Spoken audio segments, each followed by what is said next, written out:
Hi hello నమస్తే అందరికీ నా పేరు నరేష్. కొత్తగా వీడియో చూస్తున్న వాళ్ళు ప్లీజ్ సబ్స్క్రైబ్ చేసుకోండి, లైక్ కామెంట్ కంపల్సరీ చేయండి, సపోర్ట్ చేయండి. మరి పహల్గామ్ జమ్మూ కాశ్మీర్ టెర్రర్ అటాక్ గురించి మాట్లాడుకుందాం.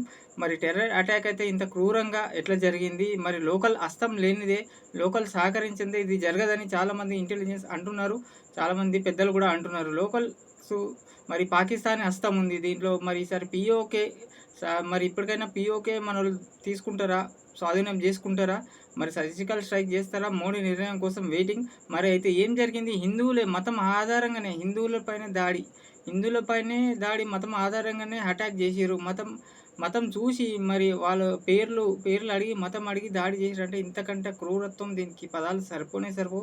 ఉగ్రవాదులు మతమే లేదని కొంతమంది మాట్లాడతారు, ఉగ్రవాదానికి మతం లేదని. మతం ఎందుకు లేదు హిందువుల పైన?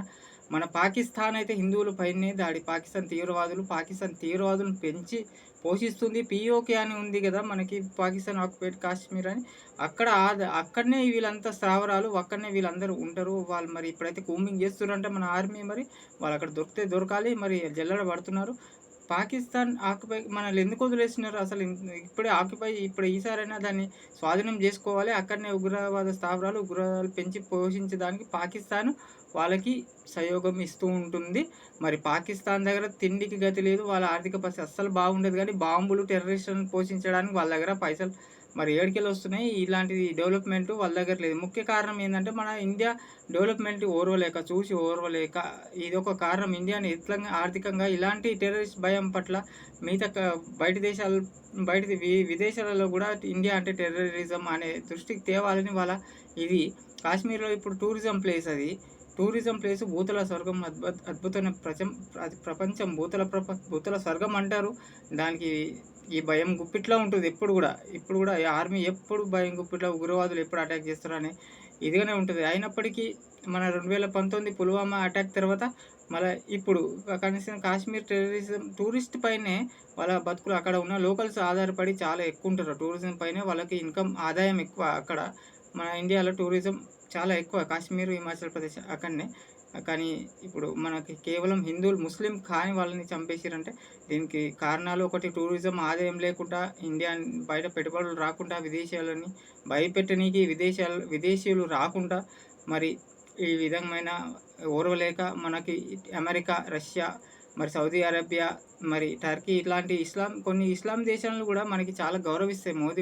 మోడీని కూడా చాలా గౌరవించి సపోర్ట్ చేస్తున్నాయి. ఇది ఓర్వలేక పాకిస్తాన్, ఇది ఓర్వలేక డెవలప్మెంట్ని డిస్టర్బ్ చేయడానికి మరి పాకిస్తాన్ అయితే ఈ పన్నాగం పన్నింది అని అని అయితే దీంట్లో ఇద్దరు సహకరించినారు. ఇద్దరు పేర్లు అయితే వచ్చినాయి, ఆదిల్ అండ్ ఆసిఫ్ అంట. వాళ్ళిద్దరు కూడా లోకల్స్, కాశ్మీర్లోనే పుట్టి పెరిగిన వాళ్ళు సహకరించి వాళ్ళిద్దరూ ప్లస్ ఇంకో 5 కలిసి ఈ దాడికి పాల్పడ్డారు. వాళ్ళు ఎప్పుడైతే 2018లో వాళ్ళు పాకిస్తాన్ వెళ్ళిపోయి ఉగ్రవాద ట్రైనింగ్ చేసిరంట, టెర్రరిస్ట్ ట్రైనింగ్ పాకిస్తాన్లో కలిసి వాళ్ళిద్దరితో కలిసి వీళ్ళందరూ ఈ అటాక్ పాల్పడ్డారు. అట్లా కూడా ఇంకా లోకల్స్ ఎవరో ఒకరు వాళ్ళకి చేయూత ఇచ్చే ఉంటారు ఇప్పుడు కూడా. లేకుంటే వాళ్ళకి వేరే దారులు, కొండ అడవులు దారుల మధ్యలోకెళ్ళే వాళ్ళు రావాల్సి వస్తుంది. కాబట్టి ఆల్రెడీ ఇంతకుముందే రెక్కి చేసే ఉంటారు.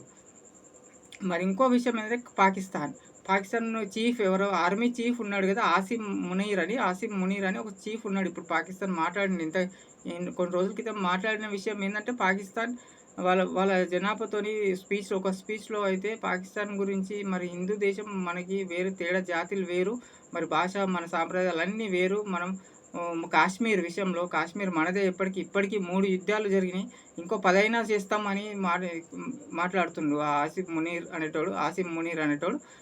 అక్కడ యువతకి, పిల్లలకి ఏమని నేర్పిస్తున్నారంటే, మరి కాశ్మీర్ మనదే, మనకు ప్రోత్సహిస్తుండు. వాళ్ళ విద్వేషాలు, మతం పట్ల విద్వేషాలు అయితే వాళ్ళకి ప్రోత్సహించి వాళ్ళ అక్కడ చిన్నపిల్లలు, స్టూడెంట్స్ కానీ చిన్నపిల్లలకి చెప్పమని వాళ్ళని ప్రోత్సహిస్తున్నారు. కాశ్మీర్ మనదే, మరి భారతదేశం మనకి శత్రు దేశం, ఇలాంటి ఆర్మీ చీఫ్ వాళ్ళకి నేర్పమని ప్రోత్సహిస్తున్నారు. ఆయన హస్తం ఉందని కూడా అంటున్నారు కొంతమంది మేధావులు. మరి ఎట్లనే చేసి పాకిస్తాన్ ఓర్వలేకనే మన భారతదేశం టూరిజం ఇంతకుముందు 2008లో మనకు ముంబైలో జరిగింది కదా, దాడులు జరిగినాయి. అబ్దుల్ కసాబ్ వీళ్ళు తాజ్ హోటల్ ముంబైలో జరిగినప్పుడు, ముంబై కూడా టూరిజం ప్లేస్, మంచి టూరిజం ఎక్కువ ఆదాయం. తర్వాత 5-6 ఏళ్ళ దాకా ముంబై కోలుకోలేదు. ముంబై టూరిజం ఆదాయం మొత్తం పడిపోయింది. మళ్ళీ 2014 తర్వాత ముంబై మళ్ళీ కోలుకోలేదు. తర్వాత వచ్చింది కానీ మర్చిపోయిన తర్వాత మళ్ళీ ఇప్పుడు జమ్మూ కాశ్మీర్ మీద కొట్టిర్రు. జమ్మూ కాశ్మీర్ 2 పాయింట్ టూరిజం పైన ఆదాయం పోతుంది. లోకల్స్‌కి కూడా ఇబ్బంది అవుతుంది. అక్కడ లోకల్స్‌కి దాని మీద బతికేటోళ్ళకి కూడా ఇబ్బంది. మళ్ళీ వీళ్ళు మన ఇండియా మొత్తం డిస్టర్బ్ చేసినట్టే కదా! ఇప్పుడు అమెరికా ఉపాధ్యక్షుడు వచ్చిన ఇండియాకి మరి పెట్టుబడుల కోసం దేనిపైన వచ్చిన సమయంలో ఈ దాడులు ఇండియా సేఫ్ కాదని చెప్పడానికి, ఇండియా సేఫ్ కాదు, టెర్రరిజం అటాకులు జరుగుతాయని చెప్పడానికి ప్రపంచానికి, దేశాలకి చూపించడానికి, డిస్టర్బ్ చేయడానికి ఈ పాకిస్తాన్ పన్నాగం పట్టింది. మళ్ళీ మన చర్యలు ఏ విధంగా తీసుకుంటారో మోడీ మరి ఆలోచిస్తున్న ఈసారి గట్టిగానే ధీటుగానే ఉంటుంది జవాబు అయితే. మరి మన దగ్గర వెన్నుపోటుదారులు ఉన్నారు కాబట్టి జరిగింది. పీఓకే స్వాధీనం చేసుకోవాలి. తర్వాత వాళ్ళకి ఆల్రెడీ పాకిస్తాన్ భయపడి యుద్ధ విమానాలు అన్నీ బార్డర్‌లో యుద్ధ విమానాలు అన్నీ రెడీ అవుతున్నారు. ఎప్పుడు అటాక్ చేస్తారో భయం గుప్పిట్లో ఉంది పాకిస్తాన్ ఇప్పుడు. ఆ భయంతోనే కాదు, పాకిస్తాన్ పైన అటాక్ చేస్తారు ఇప్పుడు. వాళ్ళు ఎక్కడున్నా దేవులాడి మాత్రం పట్టుకుంటారు.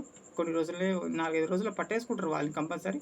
మరి ఎలాంటి అప్డేట్స్ వస్తుంటాయి దీనిపైన. అప్డేట్స్ కానీ దానిపైన అనాలిసిస్ చేద్దాం. కరెక్ట్ అప్డేట్స్ మరి ఇంకా మిగతా విషయాలపైన కూడా రివ్యూ చేస్తాను. అప్డేట్స్ చెప్తూ ఉంటాను. ప్లీజ్ జర సబ్స్క్రైబ్ చేసుకోండి, లైక్ అండ్ కామెంట్ చేయండి. Thank you.